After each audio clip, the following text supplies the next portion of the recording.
La Transmaurienne vanoise est dans sa 31e édition. Ossois est le village étape rêvé par des centaines de passionnés de VTT et des milliers de spectateurs et accompagnateurs.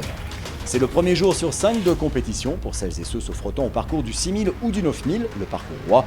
En attendant de retrouver tout ce beau monde en piste, retrouvons-les sur la zone de départ d'une course à étapes unique en son genre. Format compétition sur cette Transmaurienne vanoise avec des grands noms qui sont présents derrière nous. Pour tout VTTiste qui se respecte, être passé au moins une fois par la Transmaurienne vanoise dans une carrière VTTiste, ça compte. On vient pour les beaux parcours qui sont proposés avec les paysages magnifiques. Après, il y a l'aspect course avec les points UCI aussi qui sont intéressants. Je pense qu'il y a un très gros niveau cette année. Il faudra être bien attentif et puis il va falloir être fort, je pense. Мы приехали, потому что нам понравилась гонка, потому что это шикарный район, шикарные горы, очень сложная технически и физически.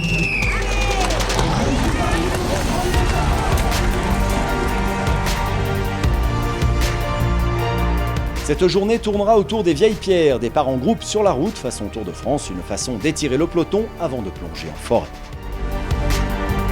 En tête de course, les athlètes sont bouillants. Passer au Ossois, c'est l'art de descendre en single tracks et en milieu boisé pour les meilleurs pilotes que l'on voit à l'écran.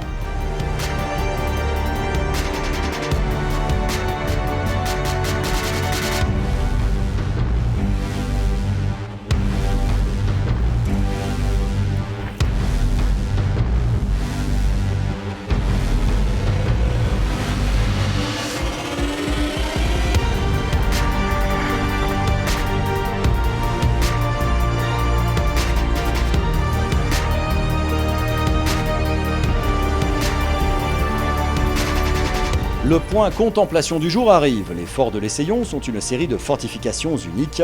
Alliés vieilles pierres et VTT, seule la Transmaurienne vanoise le permet.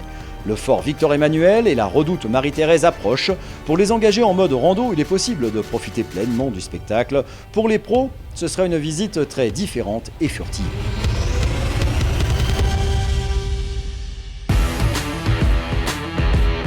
Les forts sont situés sur les deux rives de la rivière Arc. Pour passer de l'une à l'autre, il existe le bien nommé Pont du Diable, diaboliquement haut, diaboliquement beau. Après la version quasi aérienne du Pont du Diable, c'est en souterrain que continue l'aventure Transmaurienne vanoise, un tracé pour le moins original qui ravit tous les participants. En tête de course, c'est la guerre entre Nicolas Rohrbach et Sven Strolle, l'allemand. Jakob Hartmann est là et le premier français, Alexandre Langlais, reste dans le top 5. Chez les dames, personne ne songe à tenter de rattraper Ilona Chavaya.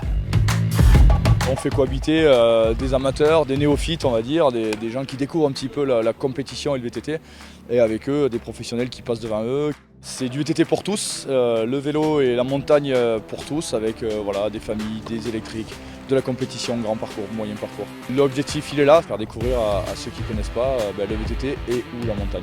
Au final, c'est Sven Stroll, l'allemand, qui emporte cette première étape de la 9000, 2 minutes et quelques devant Nicolas Rohrbach et Jakob Hartmann, Alexandre Langlais et 4. J'ai pris mon rythme et puis j'ai essayé de le maintenir.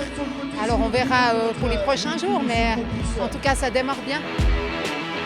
Une Ilona Chavaya impériale pour terminer cette première étape à Ossois qui n'a pas fini de vous émerveiller. Rendez-vous sur la ligne de départ du village pour l'étape 2 au prochain épisode de la Transmo.